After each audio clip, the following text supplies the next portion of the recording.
lo tanto, reconozco, agradecida de aquello, pero también con mucha Ahora sí. preocupación, fíjate, porque creo que estamos en una situación particularmente compleja que requiere muchísima claridad hacia el futuro. Mi impresión es que mientras uno está como una especie de búnker como protegido y aislado, alrededor están pasando muchas cosas, y pasaban muchas cosas en este país desde el estallido social hacia adelante, y de aquí en más es lo que está pasando en el país por muchísima gente que lo está pasando re mal con lo de la pandemia, no solamente por la situación sanitaria, sino que esto rápidamente se ha desplegado una situación social, económica y social, por cierto, que creo que le ha generado muchísimo dolor a mucha gente. Y es complejo porque para colaborar tenemos que estar súper aislados en la práctica para que Claro. el fondo no cunda el contagio, pero también con la necesidad y con las ganas de estar con otros también, una situación como la que estamos viviendo en el país ahora. Entonces, eso ha sido desde básicamente lo personal, como digo, de dulce y agraz, ¿no? Agradecida por estar cuidados y protegidos en la casa, en la familia, pero muy preocupada por lo que está pasando en el país y en el mundo. Sí, así es, muchas gracias, Gloria. Humberto, ¿usted cómo ha sido sobrevivir a esta pandemia, a esto tan difícil que estamos viviendo? Ustedes llevan confinados, bueno, para los que están en Santiago, 4 meses, entonces vivir esa experiencia me imagino que debe ser muy, muy, muy compleja. Mira, sí, aclarar dos cosas. Una, yo me vine de Santiago justo antes de que empezara el confinamiento. Estoy en Navidad, estoy en el campo. Hoy día acabo de hablar con mi madre, a la que no lo puedo ver hace mucho rato. Eh, Mis hijos ya un poco choreados de estar haciendo reuniones familiares por Zoom, pero a nosotros ya nos tocó la pandemia en términos de la familia. Mi ex cuñado, no sé si ustedes vieron la muerte de René Sánchez, el primer médico que murió es mi ex cuñado. Y además, yo tengo una cosa que, al igual que Gloria, me hace privilegiado. Yo soy dirigente de un partido político, entonces tengo contacto con mucha gente. Paso en muchas reuniones Zoom, ya que no podemos visitar a los militantes. Y la cantidad enorme de amigos, conocidos, camaradas, personas independientes que han muerto por la pandemia es tremendo. Eh, Todos los días estamos viviendo algo parecido a lo que leía ocurrió en la peste negra, digamos. En la peste negra las iglesias pidieron que no tocaran la campana porque la tenían que tocar tan seguido que provocaba mayor neurosis sobre la gente. Eh, Mucha gente que muere, pero además un gran esfuerzo solidario, muchos jóvenes trabajando en las ollas comunes. Mira, Raúl Gómez, un dirigente social de Maipú, hace cuatro, 4 o 5 días atrás le detectaron COVID. Se contagió repartiendo cajitas de amor, le llama él, que son las que juntaron los pobladores de la zona de Maipú y salen a repartir, digamos, a los pobladores, a los vecinos que están en situación de mayor desmedro. Entonces, me toca ver el esfuerzo, pero también el sacrificio. Hablaba con una dirigente de las enfermeras, digamos, sobre su visión bastante crítica respecto a esta idea de que estamos cerca de ralentizar la pandemia. No, muy fuerte en términos personales, en términos colectivos, de los amigos, los conocidos, y sobre todo, digamos, con gran esperanza por ese esfuerzo que hace la gente. Es como de dulce y de agraz, como bien dijo Gloria, lo doloroso que trae la pandemia en términos personales, pero también, digamos, como en todos los momentos de crisis, como que la gente en el esfuerzo de resiliencia muestra lo mejor del ser humano, así como eso es lo que le provoca a algunos ochenteros como yo, digamos, a veces hablar de recuerdos positivos de tiempo de la dictadura, pero en realidad los recuerdos positivos son de la capacidad de resiliencia de la gente para enfrentar los momentos de dureza y dar lo mejor de sí mismo. Yo creo que hay mucha esperanza en la fortaleza solidaria del pueblo chileno y se está viendo. Y yo creo que eso es lo que le da sentido personal al compromiso aún más potente en estos momentos de crisis. Así es, muchas gracias, Humberto. José Andrés, ¿cómo ha sido para usted vivir esta pandemia? ¿Cómo está usted? ¿Cómo ha estado su familia? Eh, si nos pudiese contar. Sí, bueno, la verdad es que en mi familia estamos bien en esta situación de confinamiento hace 5 meses, ¿no? Y la verdad es que la sensación, más allá de mi situación personal, que la verdad es que al lado de lo que vive mucha gente, soy un privilegiado también. Y pero también como humanidad tengo una sensación de que estamos a la intemperie, ¿no? Como que nos acostumbramos durante mucho tiempo a una seguridad súper frágil, tal vez incluso ficticia,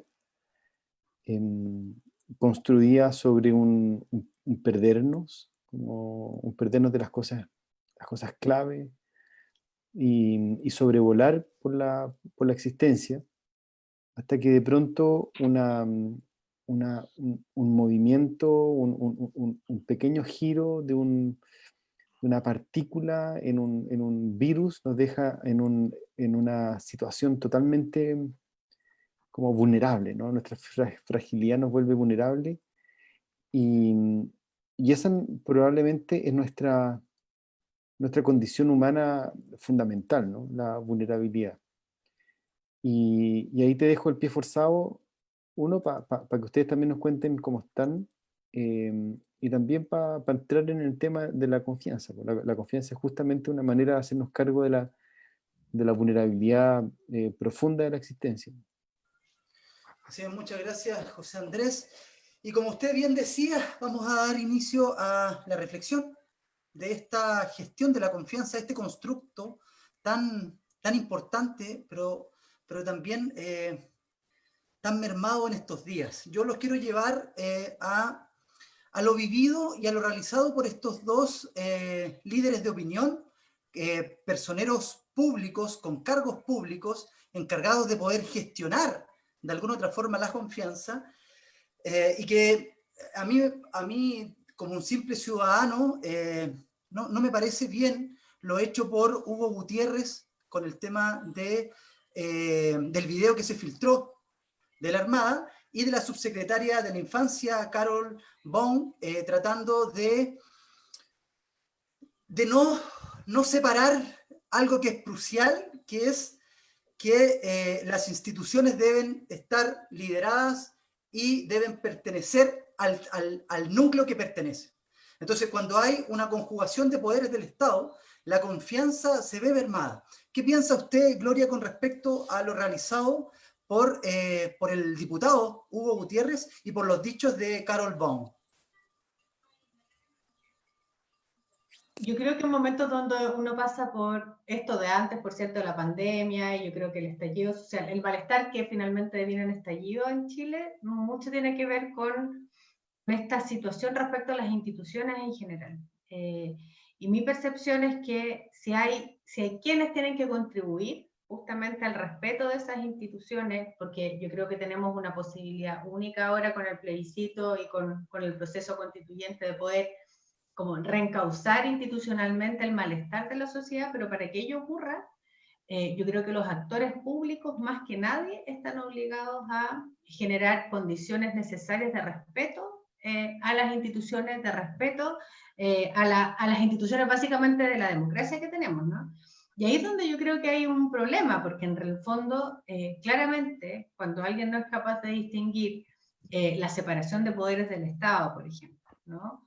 O donde una autoridad pública se erige por sobre otra porque no puede, y por esa razón no puede en el fondo ser sujeto de ningún tipo de control, es que estamos en un problema, ¿no? La lógica de la separación de poderes del Estado, en la práctica, es la lógica del control horizontal entre las instituciones. Y por lo tanto que la separación funcione, pero que además las instituciones, un Estado de Derecho, en el fondo tengan la posibilidad de actuar, es muy propio del sistema político y del sistema democrático. Y yo creo que las señales en eso, particularmente una ciudadanía que mira al mundo público en general, al mundo de la política, de manera, con tanta distancia, de manera desconfiada, que haya ese tipo de actuaciones es una pésima noticia, porque en el fondo hace que las personas tomen más distancia. Aquí no hay ciudadanos más privilegiados que otros. Aquí, más allá de que se sea autoridad pública o no, somos todos iguales ante la ley. Y las instituciones tienen códigos y tienen reglas que hay que respetar en la práctica. Y me parece que lo sucedió una mala noticia en ese sentido, porque yo creo que nos contribuye justamente a esto que yo creo que está instalado en el estallido social, ¿no? Que esta lógica de que hay personas que tienen diferencias respecto a otros, que las instituciones a veces en el fondo no funcionan necesariamente, ni que los poderes del Estado están separados. Y a mí eso me parece que es una mala noticia. Y por eso yo creo también la condena pública de ambas situaciones, ¿no? Y no se trata de empatar, porque yo lo puse ayer en redes sociales, que alguien me decía, claro, tratando de empatar, porque es de un lado o del otro. No, si es que yo creo que si todos queremos contribuir, más allá del fondo de la posición política que pueda tener cada cual, si todos queremos contribuir, entonces tenemos que también tener juicios ponderados respecto a ese tipo de cosas que le hacen mal finalmente a la sociedad chilena. Así es. Me decían por interno que me salté a la pregunta que nos hizo José Andrés, que agradecemos también mucho, Sí. de cómo estábamos nosotros. Estaba tan pendiente en leer la pregunta que no me di cuenta, así que le pido las disculpas correspondientes. Gonzalo, por favor. Amigo, tampoco lo presenté. Lo presento, psicólogo panelista de los días lunes, desde San Pedro, Concepción, histórico. ¿Cómo está usted? Y por favor, responda a la pregunta de José Andrés. José Andrés y a todos en general, me siento en transición. Me siento despojándome y siento de alguna manera que estas conversaciones que he estado teniendo me han enderezado la columna, ¿se entiende? ¿No? Es como casi un ejercicio quiropráctico de poder alinear ciertas cosas y entonces cuando me someto a estas conversaciones en este minuto, y me someto libremente, porque uno se puede someter libremente, me viene una especie de cosquilleo que me mantiene nervioso durante toda la conversación. Así que yo creo que estamos con una vocación muy fuerte, con Michael, con Ítalo, con Sergio, que son las otras personas, de poder abrir este espacio, y es una responsabilidad que se siente también con fuerza. Así que así estoy yo en este preciso instante, con ese cosquilleo y esa pequeña inquietud. Y también abro la... Bueno, Michael, yo creo que también es relevante que tú contestes la pregunta. Sí, la verdad es que yo estoy en la misma posición de ustedes, de privilegios. Gracias a Dios no he tenido pérdida de mi trabajo. Yo tengo un bebé de 4 meses, que somos padres en pandemia. Entonces eso nos generó mucho miedo con mi señora, porque no sabíamos cómo venía la mano con todo esto. Pero como digo, gracias a Dios, Facundo Emiliano, mi hijo, está bien, y si él está bien, nosotros estamos bien. Así que desde el punto de vista laboral también, yo soy psicólogo, trabajo en un liceo, en una comuna, la comuna de Quilleco, aledaña aquí a la ciudad de Los Ángeles, en un sector histórico porque nació nuestro libertador Bernardo Higgins, ahí en las canteras, en el Liceo Isabel Riquelme, y gracias a Dios y gracias a mi jefe que me sigue teniendo con pega, así que bien desde ese punto de vista. Pero también con mucha reflexión, con mucho análisis con todo esto que está pasando. Así que muchas gracias por también por devolvernos la pregunta a nosotros. Y seguimos con la misma pregunta que le hacíamos a Gloria, y ahí, José Andrés, me salta la duda, como dijera algún famoso actor de antes de la televisión, del por qué los líderes no son capaces de poder reconocer que se equivocaron, poder decir, ¿saben qué? De frente a la ciudadanía, yo no debía hacer esto, en el caso del diputado Hugo Gutiérrez, o en el caso de la subsecretaria, y dar las disculpas correspondientes, pero no, parece que salen a defenderse, y en ese defenderse es como que la opinión pública queda mucho más, así como a la deriva, sin entender nada. ¿Por qué cree usted que pasa eso? Yo creo que hay lo que un investigador norteamericano llamaba la paradoja del poder, ¿no? Que personas que llegan al poder por tener algunas características muy importantes, ¿no? Como por ejemplo la empatía, la voluntad de servicio, ¿no? Cuando llegan a lugares de poder, pareciera que se les automática o mágicamente se les borraran y estuviesen ahí para poder solamente conservar ese lugar de poder, ¿no? Y lamentablemente lo veo en empresas, en organizaciones, en políticos, en iglesias, en todas partes, ¿no? Pero más allá de eso, que yo creo que es algo que hay que trabajar como humanidad, ¿no?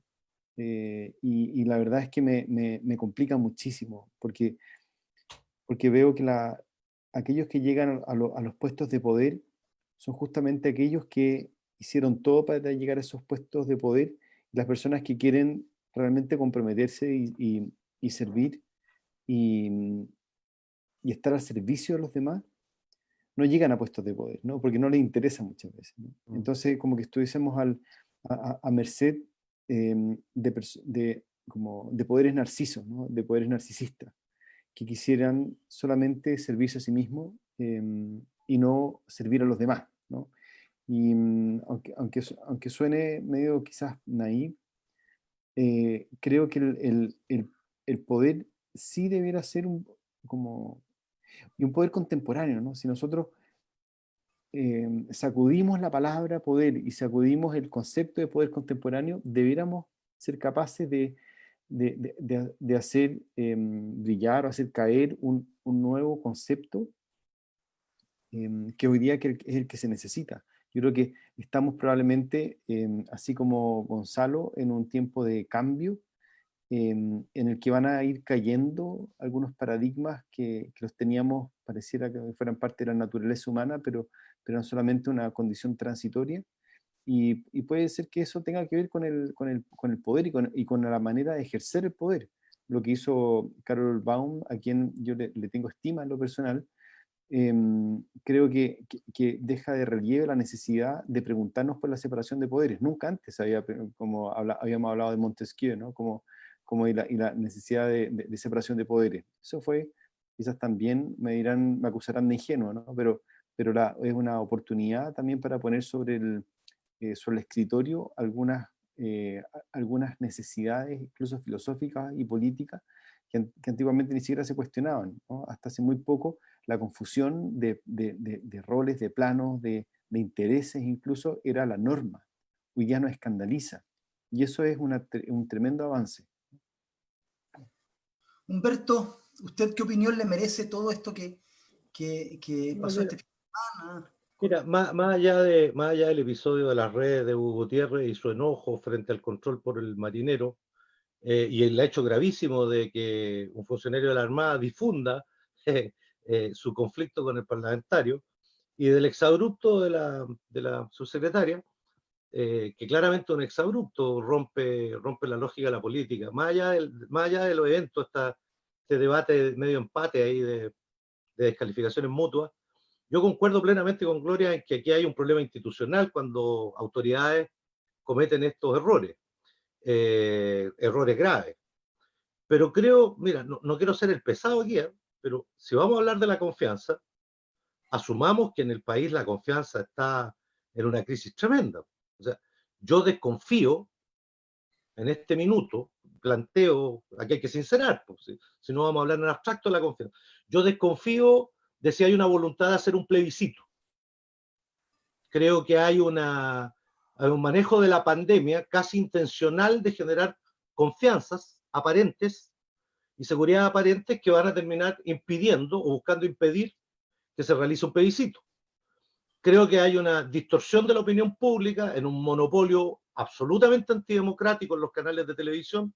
Me gustaría ver a Murillo y a la Gloria de la Fuente en los canales de televisión por un monopolio concentrado que nos dice y nos delata por acción y omisión del gobierno un estallido en la Araucanía, más allá de las condiciones estructurales por el no reconocimiento de los pueblos originarios, desviando la atención sobre el gran problema de Chile, que es la pandemia. Tenemos un cuestionamiento estructural al modelo económico que viene desde el 18 de octubre y que con la pandemia demuestra además las grietas profundas de una estrategia de desarrollo ya estagnada, pero además sin legitimidad, sin confianza por la ciudadanía, que considera siempre en concreto que el chancho está mal pelado en Chile y que con la pandemia lo siente aún más grave. Creo que las consecuencias de lo que vamos a vivir efectivamente requiere asumir que esta no es la desconfianza que se ha venido acumulando por los desfalcos en las Fuerzas Armadas, las crisis en las iglesias, tanto de sinvergüenzura como la verdadera apostasía del siglo XXI de las iglesias con la pedofilia, sino que acá hay una crisis de representación mucho más profunda de la política, del campo de lo político de la sociedad chilena, y una crisis de legitimidad de un modelo de desarrollo. Por eso los políticos más conservadores andan hablando de un nuevo pacto social, pues. Es decir, tenemos una crisis tan grande que tenemos que revisar para tener una pura constitución en los próximos días, citar a la ciudadanía para que vote, y estamos viendo que hasta eso se busca obstaculizar o escamotear a la decisión de la ciudadanía. Por cierto que tenemos un problema de confianza gigantesco, porque además la historia avala esta desconfianza. Es decir, para mí no es menor que los mismos funcionarios del general Pinochet hoy día sean ministros. Eso no es un problema baladí, hay un problema de hechos. Las confianzas o las relaciones entre mamíferos, y en este caso mamíferos conscientes con conciencia ética, requieren datos, requieren hechos. La relación es un conjunto de acciones prácticas y además encierran un conjunto de prescripciones anteriores que son los valores en que están inspirados. Y la verdad es que cuando la persona humana no está en el centro, cuando lo que está en el centro son los intereses económicos en el manejo de una peor pandemia que ha vivido Chile, digamos, en el siglo XXI, claramente, digamos, se pone en duda la relación, pues. Quiere decir que estamos hablando de, por ejemplo, cuando a mí me hablan del tema indígena, a mí me están hablando de Chile, de qué entendemos por Chile. ¿Reconocemos o no reconocemos nuestras raíces? ¿Hacemos el mea culpa y la conversión sobre los crímenes cometidos por el Estado chileno, avalados por el pueblo chileno, contra los pueblos originarios? Y hacemos la reconversión y reconstruimos una nueva identidad. Un Chile moreno, no un Chile con cara europea, un Chile que tiene conocimiento de que parte de su idioma es el mapudungún. Asumimos el hecho que no es Catrillanca nomás, pues. Si aquí son cerca de 20 y tantos jóvenes mapuches que han sido asesinados por fuerza pública, calificados por las entidades chilenas y internacionales como atropello a los derechos humanos. Por cierto que hay una crisis de confianza profunda que va más allá de las conceptualizaciones distintas que tengamos del poder. Y tenemos que asumir este fenómeno porque en la confianza es uno de los componentes esenciales de la convivencia. Si el país está viviendo violencia en las poblaciones, violencia es el hambre, violencia es el miedo, violencia es la delincuencia, el narcotráfico, la desestructuración de la vida comunitaria de la población, y al mismo tiempo tenemos gente que vive en las nubes, en los grupos económicos y preocupados de los intereses exclusivamente, más allá de que también va a ser violento el asumir las consecuencias económicas de la pandemia y que además requiere mucha confianza y mucha unidad nacional para poder enfrentarla cuando tengamos la posibilidad de enfrentarla. Así es, amigo Gonzalo, estamos conversando acerca de la gestión de la confianza con José Andrés Murillo, Gloria de la Fuente y Humberto Buroto Guevara. Amigo, va usted. Sí, yo recordaba de las típicas o primeros contenidos que uno aprende en psicología del desarrollo. El primer conflicto que un autor presenta para el desarrollo, Erik Erikson, plantea para el desarrollo del ser humano es entre los 0 y los 18 meses. Y a esa situación, a ese momento, dice, mira, aquí hay un problema que resolver en el niño y la niña, ¿no? Y se resuelve en una dicotomía de confianza versus desconfianza. En los primeros 18 meses, la criatura tiene la posibilidad de experimentar el mundo como un lugar seguro.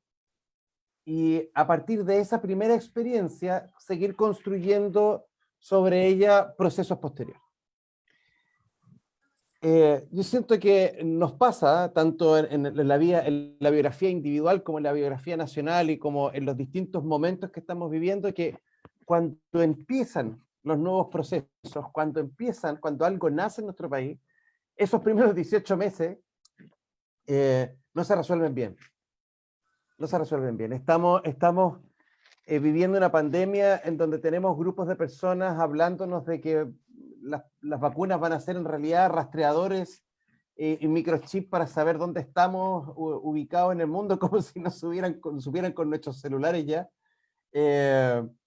O personas generando un proceso de desconfianza que asumo y respeto, es parte de la prudencia y es parte del proceso reflexivo, ¿no? La desconfianza muy cartesiana, eso de voy a dudar, ¿cierto? Hasta poder verificar por mis propios medios. Pero resulta que nos quedamos ahí creo que nos salimos de esa etapa, no llegamos al nivel de decir, bueno, ya, hemos resuelto esto, desconfianza versus desconfianza, pasemos al siguiente nivel. Hay una forma de mirar el mundo que es propio de nuestra historia, de nuestro país en la actualidad, en donde la desconfianza es lo primero que surge. Y no como un mecanismo biológico adaptativo, no es como voy a desconfiar hasta no haber evaluado bien las circunstancias. Es que construimos y teorizamos y armamos facciones sobre esa desconfianza y obligamos a otros a estar de acuerdo con nosotros, porque si no está de acuerdo con nosotros, entonces es merecedor de mi desconfianza. Y construimos una serie de compromisos tácitos, no de compromisos, indicadores tácitos para ver si confío en el otro o no. Indicadores con que el otro ni siquiera está enterado que lo hemos puesto. Y finalmente, no sé, ya a mí me deja la sensación, y lo decía en el programa anterior, parece que lo primero que aprenden nuestros adolescentes es a quién odiar. Hoy en la actualidad, lo primero que sabes tú es identificar a tu enemigo. En una división que es, a mi juicio al menos, claramente ficticia y bajo los intereses de algunos y algunas, ¿no? Divide y vencerás. Y en esa sensación nos vamos quedando que incluso en las pequeñas iglesias, cuando uno va a las poblaciones, se pelean, se fraccionan, se fracturan y casi como por división mitótica se van generando unos tejidos inorgánicos en donde las redes debieran estar muy copaditas, muy interactuadas, se diluyen en una serie de pequeños nodos. Entonces, hay una sensación de desconfianza. El chileno, y me van a disculpar el chilenismo, pero el que confía es hueón, ¿sí? O sea, es que hay que ser muy hueón para confiar en alguien de entrada. Y está catalogado con un epíteto fuerte, porque el que confía está mal puesto. Entonces, yo no sé si pedirle a ustedes que pudiéramos hacer una revisión sobre cuáles son los elementos que en la actualidad, porque históricamente yo creo que ya los tenemos más que claro, pero que en la actualidad están con mayor fuerza favoreciendo esa actitud de desconfianza de base inicial en la que nos sometemos cada vez que nos encontramos con otro. O sea, perdón, nosotros salimos y criticamos a todos los que van en la calle con mascarilla, sin mascarilla, porque salieron a la calle y nosotros estamos en la calle. Y como decía una antigua frase, juzgamos a los demás por su acción y a nosotros por nuestras intenciones. No, pero es que yo voy porque tengo que comprar medicamentos. Y el otro también puede ir. Anda a saber tú lo que hay detrás de la vida del otro como para que lo estés señalando como irresponsable. Partimos de la base que el otro la está embarrando. Entonces, ¿qué nos tiene sometidos a esa creencia racional y irracional, pero de partida, que impide que los vínculos se generen y a partir de ellos se enriquezca el entramado social? Disculpen la tremenda vuelta para la pregunta, pero es que... Gloria, me gustaría escucharte inicialmente, si es posible. No sé si después de ese gran análisis que hiciste puedo contribuir mucho más. No, pero está muy bien, está muy bien. Claramente que sí, pero... Sí, pero mira, yo creo que uno puede mirar la sociedad chilena desde la desconfianza y las raíces más profundas, o como que yo creo que es importante asimilarlas también, ¿eh?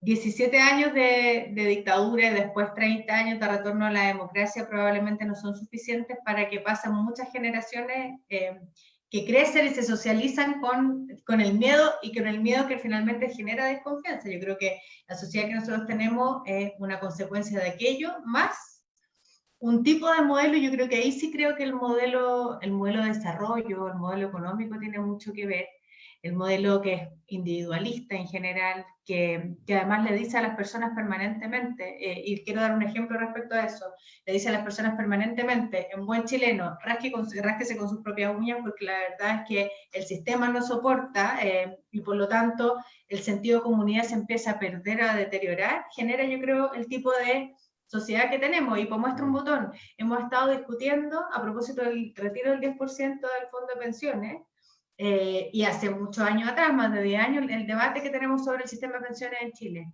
Y ha habido marchas multitudinarias y se volvió a instalar el tema en la agenda pública, y sin embargo, y una encuesta reciente, ni siquiera la encuesta de la Comisión Bravo, cuando las personas le preguntan, ¿usted está disponible para ir a un fondo de capitalización no individual, sino que una parte del retiro sea el fondo para el resto de las personas, en una lógica de solidaridad intergeneracional, o una solidaridad en el fondo que debiera existir en toda la sociedad, una sociedad en el fondo que finalmente tiene este sentido de comunidad?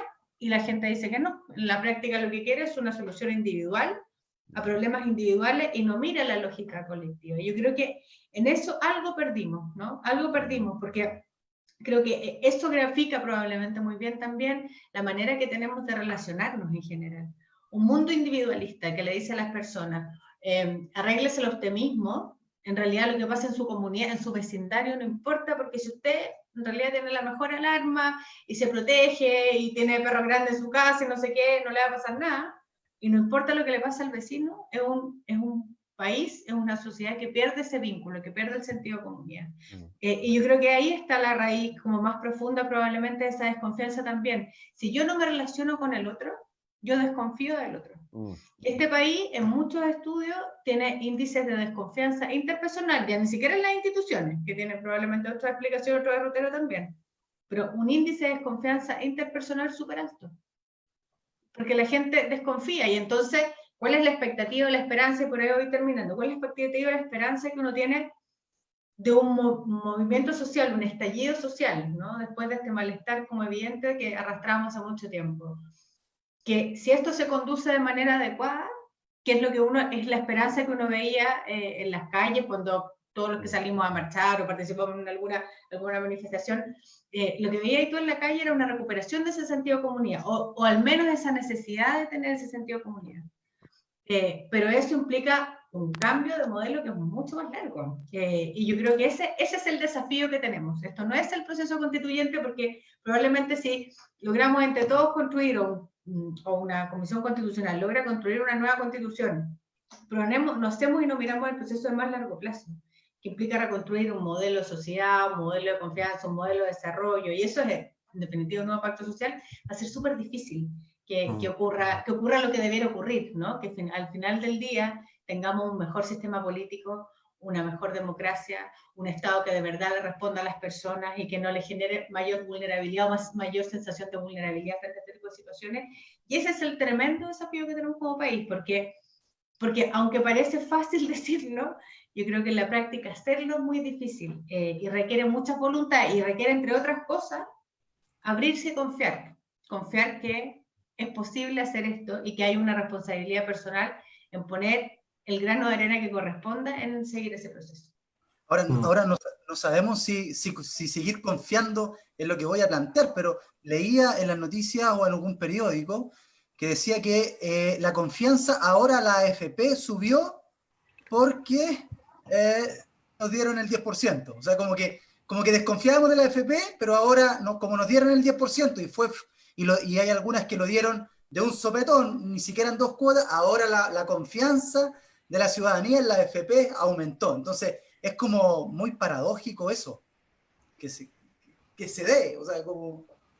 Sí, yo creo que también hay una intención en esa estadística y mostrar números allí como para dejar la pelota dando bote. Y José, desde tu experiencia, porque claramente la confianza, Gloria nos hablaba de la confianza interpersonal, ¿sí? O sea, pero ¿por qué le voy a estar dando yo mi plata al de al lado si yo me rajuñé por mis propios esfuerzos, ¿cierto? Y esto es mío, y estamos con esa sensación de una... Bueno, no quiero meter a otros temas, pero con un miedo existencial. Entonces yo tengo que abastecerme de lo mío. Yo recuerdo para el terremoto del 2010, cuando la gente en las poblaciones salía a sacar cosas de los supermercados, el grito que había en las poblaciones era: vecino, vaya a salvarse. Esa era la invitación que había en las poblaciones acá. Ese era el concepto, no era vamos a aprovechar, vaya a salvarse, porque la creencia inicial y automática fue: nos van a dejar solos. Aquí hay que aperarse como sea porque nos van a dejar solos. De aquí que llegue alguna ayuda, van a pasar meses y las vamos a tener que granjear como podamos. Entonces, hay una cosa que es del 1 a 1, de lo interpersonal que nos ilustra Gloria muy bien, pero también hay un tema con las instituciones, ¿no? O sea, las instituciones son aquellos elementos más bien permanentes, ¿no? Que nos permiten ir como reconstruyendo o reeditando nuestra historia por medio de su transformación. Son como las declaraciones históricas que tenemos en nuestras instituciones. Y ahora nos estamos quedando sin discursos, nos estamos quedando sin esas seguridades. Desde tu actuar y desde el trabajo que has estado realizando estos años, ¿Cuál sientes tú que es el principal foco de inseguridad o tema de inseguridad entre las personas y sus instituciones? La verdad es que cuando comencé a investigar un poco sobre confianza, me di cuenta de que había un gran problema conceptual también, ¿no? En el sentido en que en general pensamos que hay un dilema binario entre o tú confías ciegamente en alguien o en algo, o tú desconfías completamente, ¿no? Y se pierde una tercera vía, ¿no? Así o tienes una especie de infancia, de confianza infantil en la que tú tienes que bajar tu nivel crítico, porque si tienes si enciendes tu pensamiento crítico, empiezas a desconfiar, y si desconfías, ya dejas de confiar. Entonces, como no hay un lugar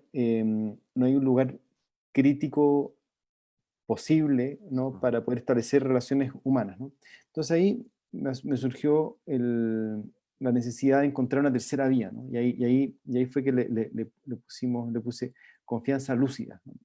Como ese tercero posible de entre las relaciones, que ya no es desconfianza generalizada, pero tampoco una confianza ciega, ¿no? Sino es una manera de establecer relaciones en contextos en los cuales se genera confiabilidad suficiente para establecer relaciones confiables, ¿no? En el sentido en que la confianza no es una relación, sino que es un contexto que hace posible relaciones de confianza. Y esos contextos son contextos políticos en la cual, que se configuran que se configuran en algunas dimensiones, ¿no? Y he tratado, como llevo mucho tiempo, ¿no? Quizás demasiado, investigando cuáles son esas como condiciones más, como condiciones de posibilidad o configurativas de este espacio de confiabilidad que hace posible relaciones que sean sanas, ¿no?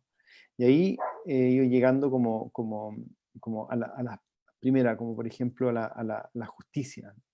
La justicia como asumir el contrato social, como la ruptura no sé, de este estado de naturaleza de la guerra de todos contra todos, en la cual todo es posible, y la justicia como la generación de un pacto social o un contrato social, una constitución desde los derechos humanos, que va constituyendo límites no de rechazo, sino de posibilidad de encuentro, en un respeto y reconocimiento mutuos que obligan a reconocer, respetar esos derechos humanos que construimos desde la justicia, ¿no? Sin ese tipo de instituciones, o estamos en una confianza básica o ciega, que es muy necesaria en los primeros tiempos, ¿no? Como decía Gonzalo, desde,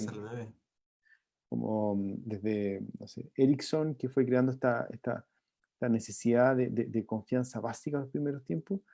Pero si no, nos vamos a una especie de o confianza infantil o desconfianza adolescente, ¿no? Pero ¿cuál es el tercer, como la tercera vía? Y ahí donde yo digo como confianza lúcida, ¿no? Confianza lúcida, que es una confianza crítica, una confianza que se construye desde la justicia o sobre la justicia, sobre el reconocimiento mutuo, sobre el pensamiento crítico, sobre la comunicación verdadera, ¿no? Esos son como condiciones configurativas de espacio necesarios, incluso políticos, sabiendo que en el mundo político o en el concepto político, no filosóficamente hablando, no éticamente hablando, sino que en la política cotidiana, pareciera que hay una especie de aversión a la verdad y a la confiabilidad, y nos hacen a los ciudadanos cuesta arriba, ¿no? La tarea de confiar, ¿no? Y sin embargo, sin confianza no podemos construir, ¿no? No podemos estar en este mundo común que nos hace posible la convivencia, y llegamos a extremos como probablemente ante lo cuales podemos estar hoy día también. Hoy día podemos estar ante un abismo de destrucción de mundo común. No tenemos idea de lo que se viene para adelante, y estamos dando un salto que creemos que la nueva constitución en la cual yo creo y necesito. Esta nueva constitución va a ser realmente un pacto, un pacto en el cual podamos construir juntos un horizonte, un contexto, un mundo común en el cual tengamos que defender exactamente lo común de ese mundo común. Bueno, muchas gracias. De verdad me voy a, no sé, acercar, a apropiar, si me lo permites, con ese concepto de confianza lúcida, porque de verdad me parece refrescante, porque efectivamente creo que el punto aquí, y lo conversábamos con Humberto antes en la previa, acerca de esta mirada dicotómica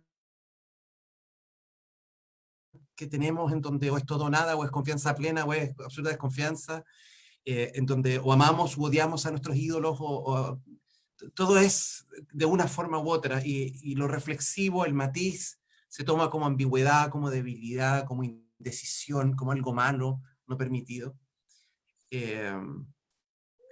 Y en ese sentido también, Humberto, quiero que nos ayudes a reflexionar sobre también cuál es el concepto desde la institucionalidad, no solamente en general, lo público, ¿cierto? No solamente la institución como actor social, sino ya como del Estado mismo, digamos, de las reflexiones que tenemos que hacernos en pos de esta nueva constitución que, bueno, les guste a algunos o no les guste, va a salir igual. Si va a salir con forceps o sin forceps, ya eso va a ser una decisión de algunos y algunas, pero en este minuto, en tu paseo digital por las comunidades, por las realidades, ¿qué aire se respira? Porque, claro, viene este paso a paso, ¿no? Y la pregunta es paso a paso ¿para dónde? ¿No? Porque no es, el concepto de normalidad es ajustarse a la norma. Bueno, no hemos discutido las nuevas normas, ¿no? Como para poder hablar de una nueva normalidad. ¿Qué gusto, qué buquete te deja en la boca luego de conversar y conocer tanta realidad específica? Mira, montando un poco la reflexión que hace José, efectivamente, yo creo que hay una gran desconfianza a la confianza ciega. ¿Ah? Esa confianza que tenía el pueblo alemán en Hitler, ¿ah?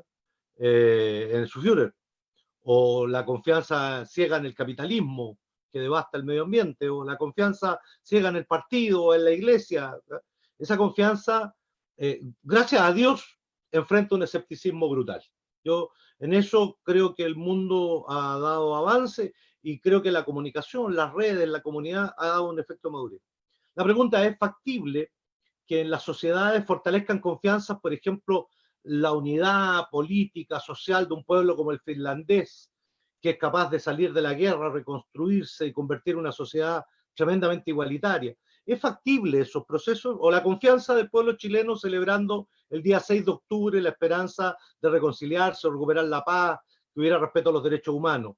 Que algunos dicen que la alegría no llegó, pero la verdad es que el 6 de octubre yo la viví. Chile no es lo mismo que la dictadura y democracia no es lo mismo que dictadura. Por cierto, si se pensó que la solución de todos los problemas, eso es un capítulo en el cual yo concuerdo con la sensación de deuda. Y esto planteado en donde golpea Gloria dándole el clavo, en este individualismo, la destrucción de lo social, el ráscate por tus propias uñas, o cada uno se salva aquí solo, ¿ah? Incluso en el 10% que podemos retirar de la AFP, porque no constituye un nuevo sistema previsional. Tuvimos que recurrir a eso desesperadamente los chilenos. Es factible, entre paréntesis, desconfianza además completa sobre nuestro sistema.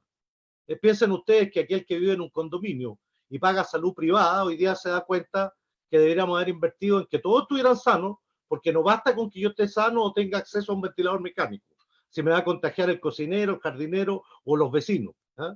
La salud para unos pocos no tiene patas ni cabeza, y por lo tanto, como negocio, esto no lo digo yo, lo dice un presidente centrista de Francia, no un subversivo como uno. Es una constatación del dato de la crisis civilizatoria.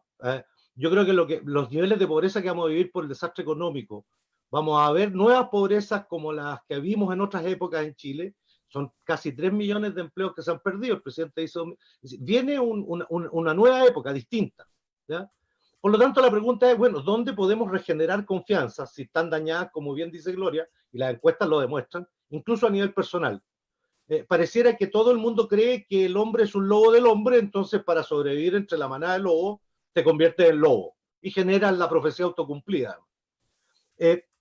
¿Dónde están los elementos de esperanza que tú me dices que uno ve?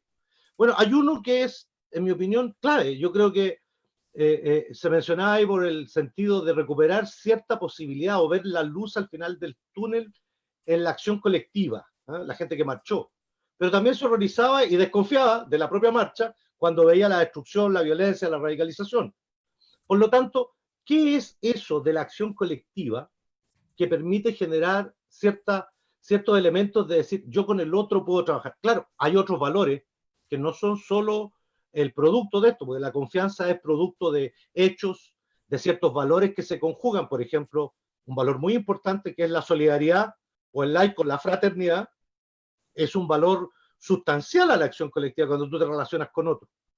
Yo creo que acá hay vuelve a ser vigente el concepto de regenerar los espacios comunitarios, donde la gente se encuentra cara a cara, donde se vincula no solo por intereses, sino que se vincula con otros contornos de su personalidad, donde es vecino, donde es amigo, donde conoce al otro, donde puede empatizar con el otro, no solo calcula la tasa de interés de la conexión virtual con el otro.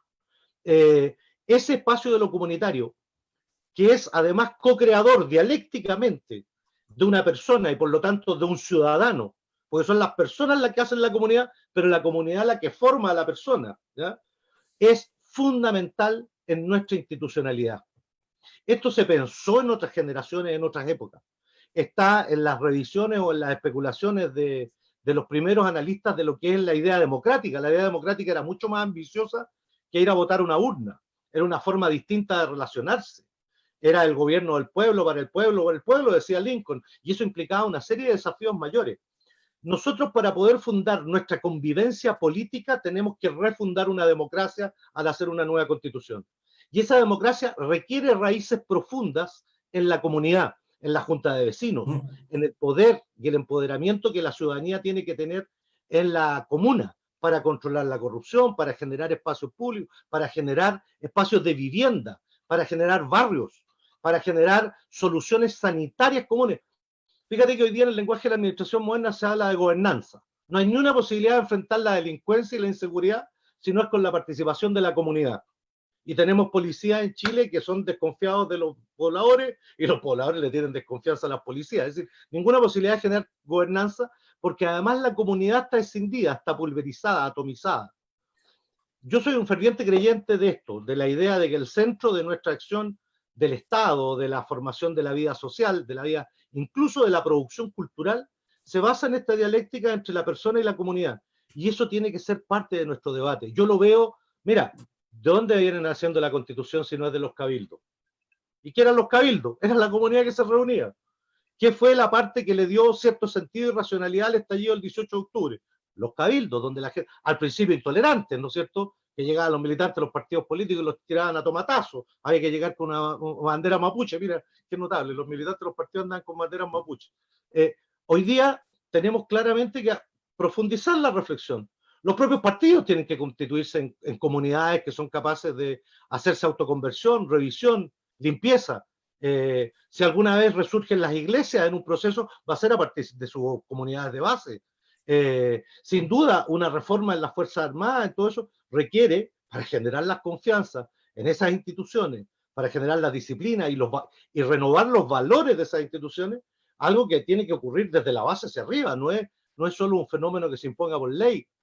Las propias instituciones, ¿qué son las instituciones sino un conjunto de normas?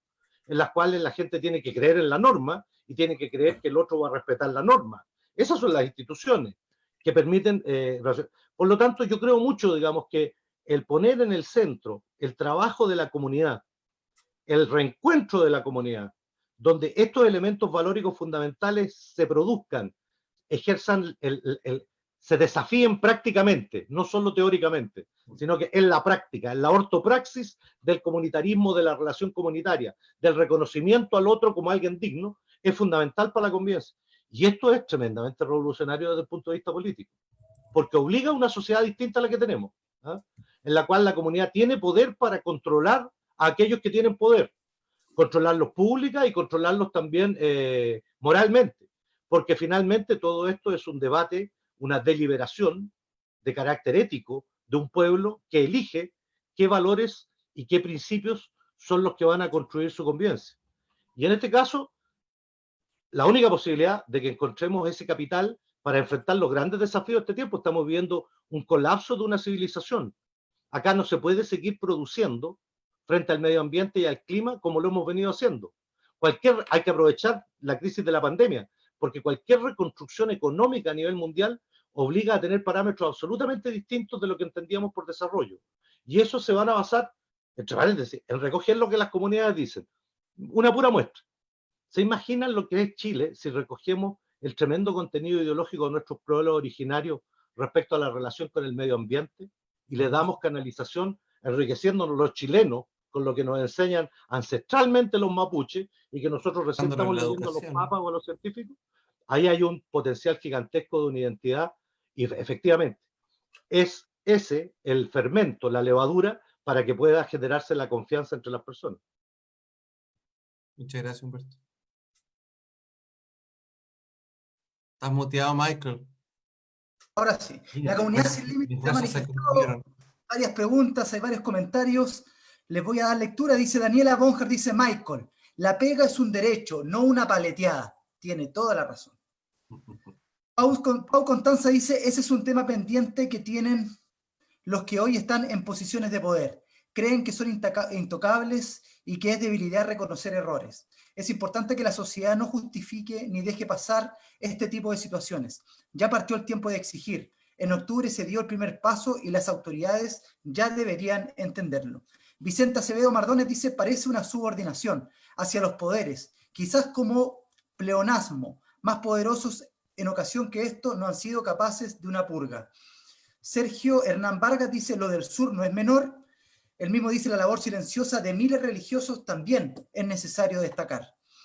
Es cierto, desconfiamos de los políticos, desconfiamos de los medios, desconfiamos de los partidos, desconfiamos de la iglesia, en un contexto de desconfianza basal incrementada por la pandemia, donde tenemos que desconfiar hasta de lo que compramos. Gloria, ¿cómo podemos entonces reconstruir un sistema social basado en la confianza? Nos pregunta Daniela Bonhart. Le pregunta Daniela Bonhart. Podríamos tomar eso. Sí, sería interesante tal vez que todos puedan decir algo sobre este tema, porque yo creo que no es una pregunta que tenga una sola respuesta, pero sí creo que hay varias cosas que uno por lo pronto podría hacer. Desde el punto de vista de las instituciones, yo creo, y qué es lo que yo creo que pasa en Chile ahora, hablamos mucho tiempo sobre el fin de la transición o no. Yo creo que más que el fin de la transición, lo que tenemos hoy en día es como el fin de cierto pacto transicional, ¿no? Con sus luces y con sus sombras, pero como el fin de un pacto transicional y tenemos que transitar hacia otra cosa. Y esa otra cosa requiere un protagonismo bien relevante de los ciudadanos. Pero no para que los ciudadanos en el fondo puedan simplemente ir a manifestarse un plebiscito y devolverse a su casa y se acabó la cosa. Yo creo que la construcción de un nuevo tipo de sistema político, de un nuevo tipo de democracia, que yo creo que nosotros requerimos, y por lo tanto la reconstrucción de una confianza distinta requiere reconstruir también nuestro sentido de comunidad. El mirar al otro de otra manera, el entender que esto no se trata solamente de exigirle a las instituciones políticas, es que yo también creo que el cambio tiene que venir por uno, en el comportamiento de nosotros como ciudadanos, si tú quieres, en abandonar esta lógica como del ciudadano winner, ¿no? El que trata de sacar ventaja de todas partes, y por lo tanto eso se llaman en algunos aspectos, nosotros lo medimos harto en el Consejo para la Transparencia en nuestras encuestas nacionales, estas microcorrupciones, ¿no? Estas microcorrupciones que hace que a veces sean comportamientos que la gente naturaliza, pero que en la práctica, en la sumatoria de ellos, genera también daño social. Yo creo que son ese tipo de cosas las que pueden ir en la lógica de lo que decía José Andrés, ¿no? de ir construyendo esta confianza lúcida, esta confianza que no es ciega, ¿no? Que no es sorda, que no es muda, una confianza que en la práctica te permite hacer una concesión, pero en base a entender que también los otros están contribuyendo a la construcción de ese que es responsabilidad de todos, y no solo de algunos, ¿no? Yo creo que estamos en ese tránsito, y ese tránsito requiere, yo creo, harto liderazgo, requiere harto compromiso, y no sabemos en el fondo de la práctica cómo va a resultar. Lo que sí creo es que tenemos la responsabilidad de empujar todos hacia el mismo lado y denunciar aquello que se salga de aquello también, y que no es el discurso de la intolerancia. Yo creo que uno tiene que aceptar esa diversidad de opiniones, pero una diversidad que no se salga del propósito, que el propósito es finalmente construir una mejor comunidad, un mejor sistema, un sistema que sea más justo para todos, porque si hay algo que quedó demostrado finalmente el año pasado, yo creo que con el estallido social, es que habiendo muchas luces y sombras probablemente en los últimos 30 años en Chile, lo cierto es que hay algo que nunca desapareció, es que esta sensación profunda de desigualdad, y que no tiene que ver solo con la desigualdad de ingresos, es la desigualdad de trato. De hecho, el estudio del PNUD sobre desigualdad mostraba que las personas sentían desigualdad de trato, y muchas veces ese del Estado. Entonces hay algo que reconstruir en eso, que tiene que ver con tener una sociedad que acepte la diversidad. Este no es el trabajo por la homogeneidad, pero en esa diversidad aceptar que somos todos personas igualmente dignas, y por lo tanto en la igualdad de trato, al menos, en la igualdad de sentir que los recursos de donde venga o de donde provenga, donde estudiaste, qué es lo que hiciste, cuál es tu apellido, cuál es tu color de piel, no va a ser una condicionante en la vida para poder desarrollar tu proyecto de vida en comunidad. Sí. José Andrés, en la misma línea, pero desde lo humano, cuando la confianza se quiebra, ¿puede volver a reconstruirse desde lo humano? Sabemos que desde el discurso a lo mejor político, más ciudadano, es necesario hacerlo, pero desde lo humano, ¿la confianza se puede volver a reconstruir? Yo creo que es difícil, ¿eh? Yo creo que lo que se puede reconstruir son las condiciones que podrían hacer posible la confianza, dándole la oportunidad a la confianza misma que se reconstruya si es que es necesario, ¿no? Pero intentar reconstruir la confianza es casi como decirle a alguien, oye, confía en mí, ¿no? Cuando tú le dices a alguien, oye, mira, la verdad es que yo soy una persona súper confiable, lo primero que uno hace es desconfiar, ¿no?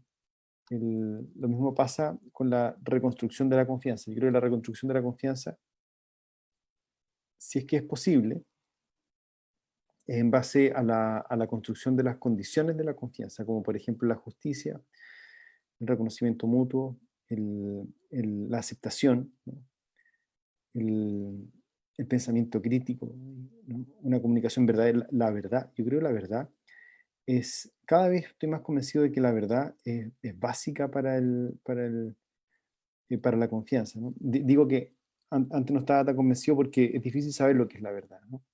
Pero desde el punto de vista de los hechos, ¿no? La verdad factual, ¿no? Como diferencia de la verdad racional, es básica para poder tener confianza, ¿no?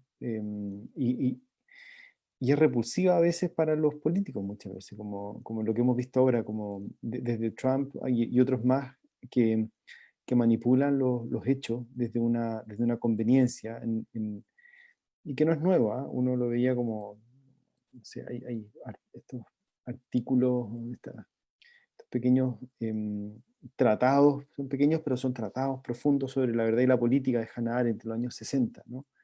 Donde cuestiona el trato de parte de los políticos en Estados Unidos por la guerra de Vietnam, ¿no? Nixon y otros, ¿no? Como la manipulación de los hechos para poder justificar sus acciones y la conservación del poder. Y pareciera que de lo que no nos damos cuenta que está realmente en juego es el mundo común. Yo creo que la única manera de volver a reconstruir la confianza es darnos cuenta, es cobrar total conciencia de que estamos en un mundo común. y que dependemos de lo común del mundo, ¿no? Y que el mundo común no es un botín a repartir, es la posibilidad de nuestra existencia. Y es un ejercicio filosófico quizás, pero también es político, porque es muy superficial, además, creer que el mundo es un botín a repartir, ¿no? Y muchas veces los políticos se mueven desde esa lógica, de que el mundo es un botín a repartir.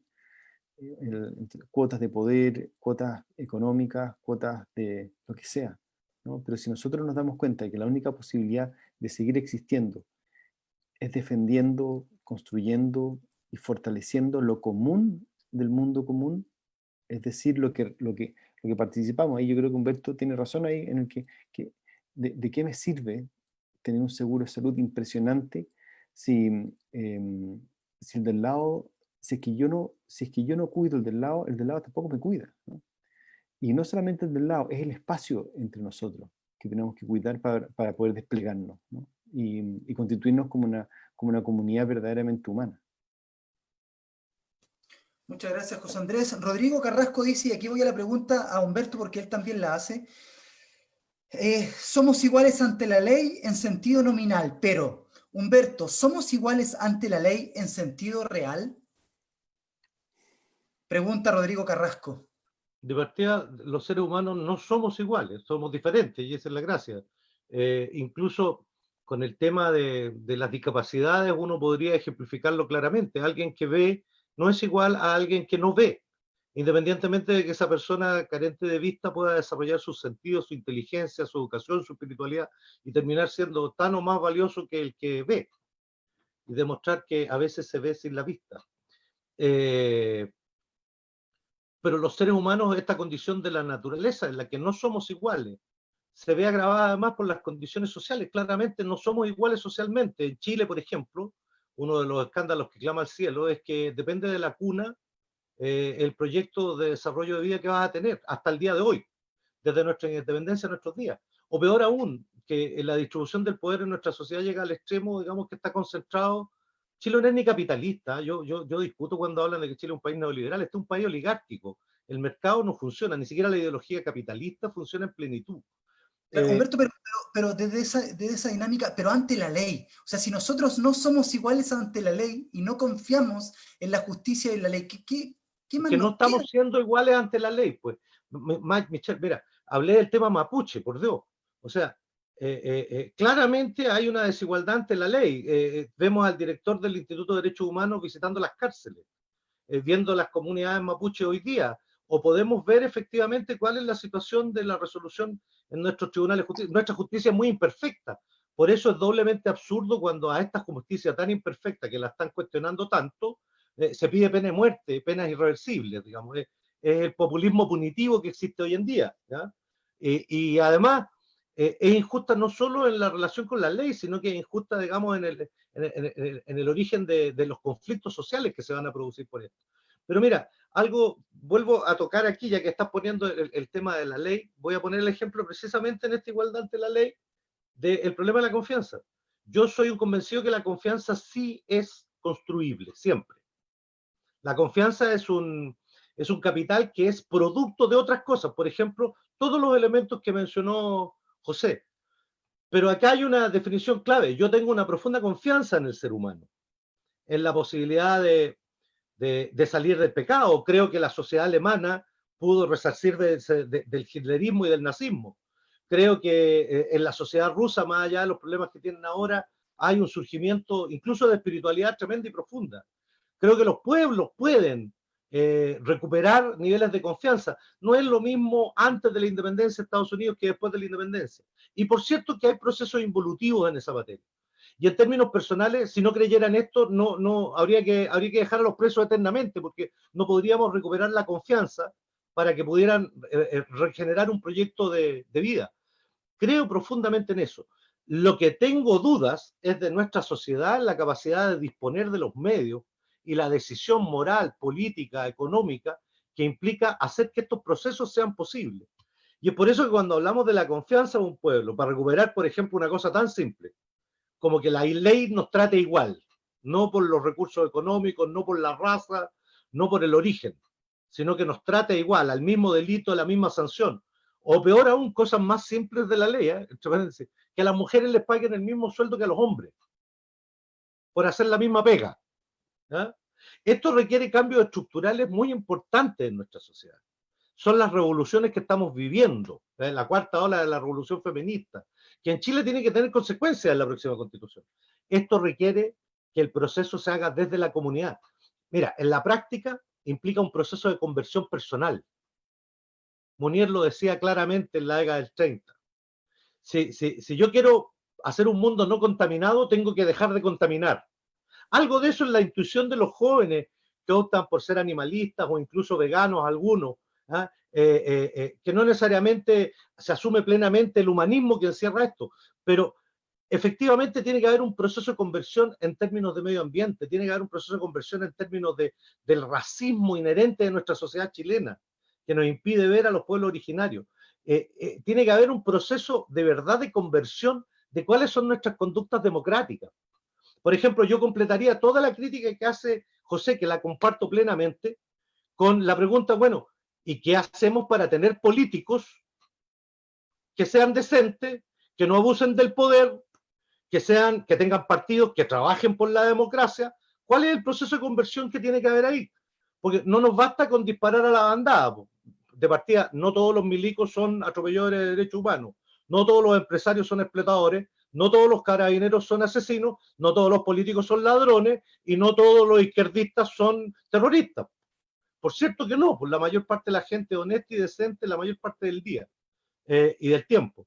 Entonces, la pregunta es, ¿los procesos de conversión que tenemos que enfrentar ahí son procesos solo individuales? ¿O es un proceso, como dirían en otra época, civilizatorio, educativo, pedagógico? ¿Cómo hacer una política con conciencia crítica, pero pedagógica, formadora de ciudadanos, recuperadora de espacios de poder? Nosotros necesitamos una sociedad en la cual la ciudadanía recupere poder. Hablaba ahí, Gloria decía, si esto no es solo la discriminación económica, también es de estatus, es de trato, es de abuso. Las imágenes previas al 18 de octubre son un administrador en un restaurante tratando pésimo a la gente y un empresario extranjero abusando físicamente delante de los trabajadores de un empleado. Claramente los abusos están en todo orden de cosas. Y eso es lo que expresa un malestar que va más allá del mero malestar político o económico, que es muy importante porque es estructural. Pero nuestro desafío, por tanto, es volver a situar esto en un proceso pedagógico también. Mira, se vuelve a la discusión entre conservadores y liberales sobre los derechos. Yo quiero que nosotros en la próxima constitución constituyamos como derecho educación, vivienda, salud y trabajo. Los 4 derechos económicos sustanciales. Podemos construir una sociedad de derechos en esa materia. Pero tenemos un desafío gigantesco de que estos derechos también impliquen ciertas disciplinas que requiere un pueblo para poder llevarlos adelante. Disciplinas que implican organización de partida. Tenemos movimiento sindical bajamente organizado en Chile. Tenemos un déficit de la organización de los vecinos y de los encuentros, como hablábamos, desde la ley de Junta de Vecinos de Eduardo Frei Montalva nos ha dado un paso adelante, puros pasos para atrás. La posibilidad de organizar el mundo cooperativo, por ejemplo, en Chile, que es imprescindible, fue clave para que las capas medias tuvieran vivienda. Hoy día es un esfuerzo que se está haciendo incluso en los comprando juntos, que se hacen en las poblaciones para adquirir más barato las cosas para vivir.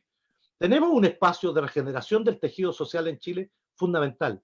Y en ese espacio, en la regeneración del tejido social, del encuentro de los chilenos cara a cara para enfrentar nuestros problemas, para hacer gobernanza con los gobiernos y enfrentar la solución de los problemas, es donde se pueden generar las confianzas. Ahí el fermento, la relación humana. Este es un proceso en el fondo educativo y de conversión. Yo creo que aquí están las premisas del cambio civilizatorio que estamos viviendo, no solo en Chile, sino que a nivel mundial, que implica desprejuiciar en la mirada del otro, pero también establecer que esos valores antiguos, más de 2.000, 4.000, 5.000 años, portados por todos los grandes corrientes de pensamiento de la historia, vuelven a estar vivos. Si hay algo relativizable, todo lo pueden relativizar en nuestro tiempo los filósofos. Pero lo que no han podido relativizar es la idea de amor. Y cuando hablamos de solidaridad, estamos hablando de amor al prójimo. Cuando hablamos de confianza, finalmente también estamos dando y hablando de una muestra de amor. La próxima civilización claramente tiene que contener este elemento como clave Y yo creo que hay voluntad, hay experiencia, hay cultura en Chile para avanzar en ese sentido. Y por cierto, si hay amor, se puede regenerar la confianza. Así es, Silvana Vidal Monte dice: necesitamos hacer un cambio profundo en la forma de ver la vida. Tengo esperanza que volvamos a ser comunitarios, ponernos en el lugar de otro, en otras palabras, empatía. Daniela Bonjar dice que lindo concepto, confianza lúcida, es reflexiva, consciente, decido confiar. Rodrigo Carrasco dice: hay una emancipación del sentido comercial del emprendimiento cuando se habla de vínculo con el medio. ¿Cómo revertir una máquina que se come hasta los brotes más tiernos de autenticidad social en el individuo sin el permiso que sea una transacción la que esté por medio? Iván Zarraga dice: ¿cómo se explica que tengamos tantos cargos de confianza habiendo tanta desconfianza? Vicente Acevedo dice: para demostrar esa desconfianza existente lo puedes observar en la que la gente se apura a acudir a comprar, pues piensan que aquel 10% y bonos se irán apresuradamente con un alza de precios que favorecerá a algunos solamente. Silvana Vidal Montes vuelve a decir: Daniela, también decido confiar. Así que muchas gracias a toda la comunidad que comentó sus preguntas. No puedo leer todas porque por un tiempo ya estamos cerrando, pero amigo Gonzalo, me gustaría que concluyéramos con alguna idea dada por nuestros invitados en esta gran reflexión del día de hoy. Amigo Gonzalo, está silenciado. Ahora usted está muteado. Bueno, ahí está, alguien ya me puede callar en la vida. No, yo de verdad debo agradecer porque de las conversaciones que hemos tenido hasta ahora, todas ellas muy nutritivas, no quiero hacer comparaciones, pero creo que esta me ha aportado conceptos súper interesantes y hay algo que se fue diciendo, una palabrita que se fue repitiendo constantemente, a lo mejor no es muy positiva, pero la palabra corrupción como un elemento transversal. Y recuerdo en cierta ocasión haber conversado con una persona, un sacerdote, digamos, me decía: mira, sí, pecadores somos todos, decía él, ¿vale? Pero el corrupto es el que justifica su pecado. Es el que se inventa alrededor de él toda una estructura que le permita seguir haciéndolo. Y más, pueda convencer a los otros de que incluso es legítimo que lo haga. Ese conjunto de creencias que está alrededor de nuestros pecados sociales, necesitamos de alguna manera tener esa verdad lúcida y decir: mira, sabes, o sea, confianza lúcida, perdón.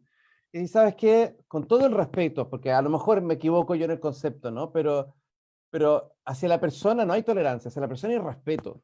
Yo la tolerancia la tengo con las ideas, con los actos, y en ese reino puedo ser tolerante e intolerante y podemos dejar consensuadamente fuera muchas cosas de nuestra cultura y no por eso nos vamos a transformar en intolerantes, como que si hoy día ser intolerante fuera una especie de pecado capital, ¿no? Lo que es pecaminoso es ser irrespetuoso, es cuando niego a la persona que está al frente. Puedo estar en desacuerdo con tu idea, pero estaré dispuesto a dar mi vida por tu derecho a expresarla, ¿no? Decía la antigua frase. Entonces me quedo con esa idea del ataque a la corrupción pequeña que decía Gloria, a esos pequeños hábitos que tenemos tan naturalizados, que darnos con el vueltecito, que la factura, que la boleta, que la ayuda al niño, que el torpedo, son cosas que están muy asociadas a ser vivo en Chile, pero que son actos corruptivos. Y me quedo con esa idea de cómo la verdad, la confianza lúcida pueda revertir esas estructuras de corrupción. Así es, muchas gracias, Gonzalo. Y nosotros le queremos pedir un regalo a ustedes para esta comunidad sin límites.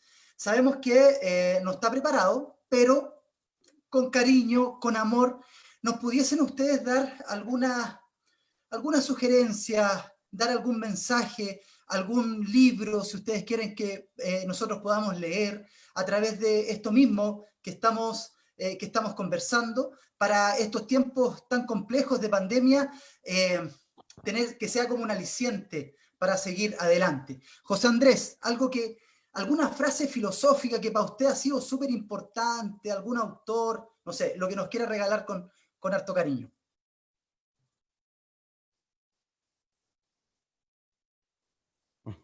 Hemos caído todos hoy día. Hemos caído todos. Recomiendo un libro que que me regalaron hace un tiempo y que es una compilación de varios artículos De de Hannah Hannah Arendt. Arendt, ¿sí? La pluralidad del mundo. Es mi filósofa favorita, la verdad. Hice parte de mi tesis doctoral y mi tesis de magíster sobre ella. Y la verdad es que cada vez que converso con ella en sus libros y sus artículos, me reenamoro del mundo, ¿no? Desde la manera en que ella lo miraba, ¿no? Acabo de terminar de leer una de sus biografías que escribió Lord Adler, una periodista francesa, un tremendo libro, ¿no? Y la verdad es que sigo admirado de la manera en que ella, a diferencia de los filósofos, especialmente los filósofos hombres, ¿no? Y Heidegger en especial, ¿no? Que quería como explicar el mundo, ¿no? Heidegger te explica el mundo. Hannah Arendt lo quiere entender, busca comprenderlo porque sabe que no lo entiende, ¿no? Y esa pregunta que Hannah Arendt echa sobre el mundo me parece, para mí es un regalo y lo quiero compartir. Hannah Arendt. Muchas gracias, José Andrés. Muchas gracias. Gloria, usted que nos quiera dar algún regalo, algún mensaje, alguna canción, no sé. Pucha, es que esto va a ser como autobombo, pero es que es un aporte, yo espero, al debate. Trabajamos con Danae Mlinars, una politóloga, cientista social también, en un segundo proyecto. Nosotros sacamos un libro el año 2013 a propósito en ese tiempo el movimiento estudiantil, invitando un conjunto de cientistas sociales en Chile a que escribieran una interpretación sobre ese momento político, ¿no? Desde distintas ópticas, desde el mundo de las regiones, participación ciudadana, etc. Y ahora vamos a lanzar nuestro segundo libro, el 21 de agosto, que se llama El pueblo en movimiento, del malestar al estallido.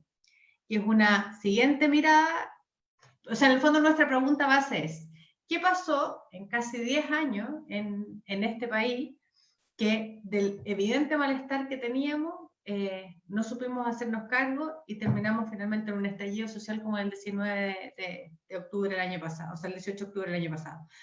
Y también hicimos el mismo ejercicio, entendiendo que el conocimiento finalmente es una construcción más colectiva, ¿no? Que individual. Cada uno escribió un artículo, le planteamos el desafío a un conjunto de cientistas sociales también, y vamos a lanzar este libro a través de Catalonia el 21 de agosto de este mes. Entonces, más bien una invitación, por eso digo, me da un poco de pudor después que además José Andrés cita a Hannah Arendt, pero lo que tratamos de hacer básicamente con ese texto es hacer una mirada o una revisión desde distintas perspectivas sobre el estallido social y lo que viene, ¿no? A propósito de lo que nos ha planteado la pandemia. Así que los dejo además cordialmente invitados porque va a haber un lanzamiento que va a ser a través de Zoom y plataforma. Ok, muchísimas gracias. Humberto, ¿usted algún regalo que le quiera dar? Primero, yo invito, igual que José, a leer a Hannah Arendt, pero además ahí vamos a estar en el lanzamiento de Gloria, digamos, porque es muy interesante el tema que plantean. No, yo no tengo libros que entregarles, digamos, para más recomendarles revisar clásicos de la década del 30. Esta no es la primera vez que entra en crisis la democracia o se siente que la civilización tambalea. Muy interesante ver a Munier en la idea de conversión para la acción política, el espíritu antes de la política. Creo que es fundamental hoy día, más bien, hacer un llamado a los jóvenes que están ahí confinados, enclaustrados, muchos buscándose a sí mismos en medio de un tremendo huracán gigantesco que conmueve los cimientos de nuestra civilización. Una reflexión, tal vez una reflexión muy ochentera, pero es la forma que tiene un viejo de hablarle a los jóvenes. Cuando en Chile se atropellaban los derechos humanos, cuando vivíamos una oscuridad tan grande y tan terrible, quizás peor que la de ahora, con tanta incertidumbre, con tanto miedo, con mucha desconfianza, había que optar, había que definirse. no podían degollar a la gente por pensar distinto y nosotros guardar silencio, o cuidar el trabajo, o cuidar la carrera.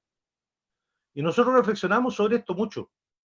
Y nos preguntábamos en esa época, ¿qué le íbamos a decir a nuestros hijos cuando nos preguntaran qué habíamos hecho en ese tiempo? Y yo quiero reiterar esa pregunta, que es una pregunta bíblica, es la pregunta de ¿dónde está tu hermano? Es la pregunta que le hace a Caín después de la muerte de Abel.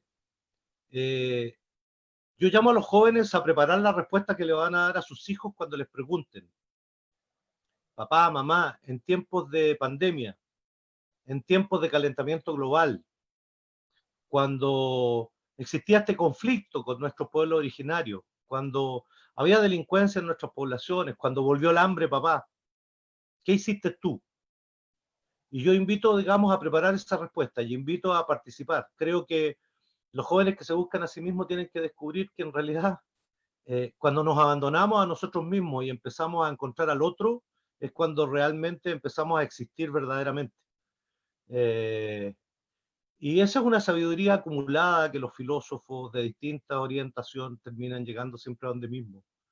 Es en el amor al prójimo, en la acción con el otro, en estos momentos difíciles donde no solo se genera la confianza, sino que además se genera el temple de las personas.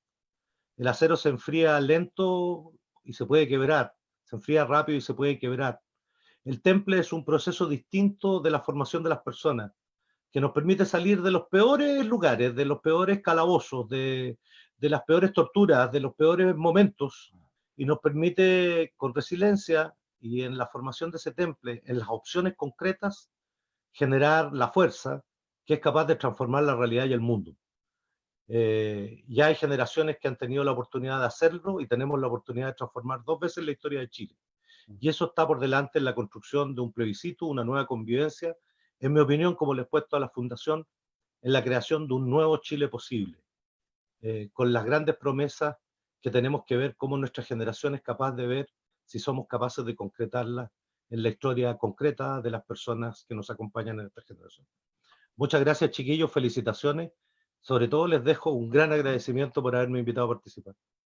Oh, muchas gracias a ustedes. Nosotros, nuestra admiración máxima pasó la hora y media. Les dije 75 minutos, nos pasamos mucho más, así que les pido todas las disculpas correspondientes a José Andrés, a Gloria de la Fuente, a Humberto. La verdad es que nos vamos con esperanza. Después de lo que conversamos con ustedes, nos vamos con esperanza. Yo también aquí me voy a salir un poco del libreto, pero le quiero decir a José Andrés que gracias como creyente, como católico, gracias por todo lo que nos ha mostrado, gracias por todo lo que has hecho, por todo lo que has luchado, y mi admiración, vuelvo a repetir, mi admiración máxima por cómo eres tú como persona. O sea, para mí es un honor estar al lado y haber estado conversando con usted, con Gloria, con Humberto. Así que muchas gracias, Gonzalo. Si quieres decir algo más, yo si no me voy a poner a llorar. Así que usted, por favor, sáqueme de aquí. Si quieres decir algo más. Muchas gracias, Miki. Estás muteado. Gracias, Gloria. Sí, yo creo que, no sé, yo profundamente agradecido porque tocamos temas sensibles, no atacamos a nadie hoy día, a pesar de que hablamos de la confianza y teníamos tanto ejemplo. No hicimos festín de errores ajenos, ni nos dedicamos a descuerar a nadie. Y sin embargo tuvimos 1 hora y media de exquisita conversación en donde pudimos movilizarnos un poco. Y yo estoy profundamente agradecido, de verdad, de esta conversación y espero que volvamos a encontrarnos prontamente, probablemente en mejores escenarios que este. Ruego a Dios que sea así. Así es. Muchas gracias y por acompañarnos desde la ciudad de Los Ángeles, Concepción, desde las regiones. Muchas gracias, Humberto, José y Gloria. Que Dios los bendiga. Gracias a ustedes. Abrazos. Abrazos. Gracias. Abrazos. Que estén muy bien. Chao, chiquillos, fuerza, apruebo. Chao, chao, que estén bien. Chao, Humberto, que estén muy bien. Muchas gracias. Chao, gracias. Espero que haya salido todo bien. Así Muchas es. gracias, amigo. Uf, amigo, Sí, igual que tocadito. sí, nada Sí, más tocadito. que Sí. decir. Lo que pasa es que uno que fue un derrumbe tan fuerte esto que pasó con nuestra iglesia, para los que todavía nos creemos católicos, tanto Purga, daño, hermano, purga, purga. Todo es purga. De tanto en tanto, tanto. tanto daño que le hicieron a estas tres personas.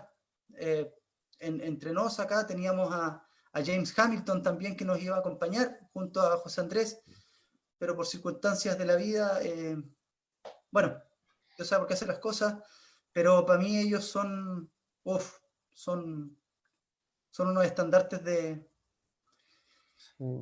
no sé si es del cristianismo, desde el evangelio. Yo los escucho a ellos y a Juan Carlos y a José Andrés, que siguen creyendo en el evangelio, que siguen creyendo en la imagen de Jesucristo, que con todo lo que les pasó, siguen ahí.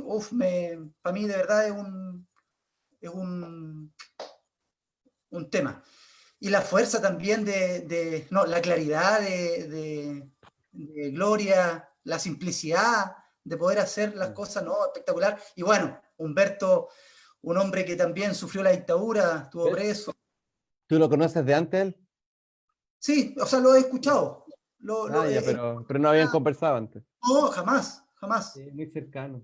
Con la fuerza también, con la fuerza del llamado, de vivir una dictadura no es fácil. Yo no tuve esa posibilidad.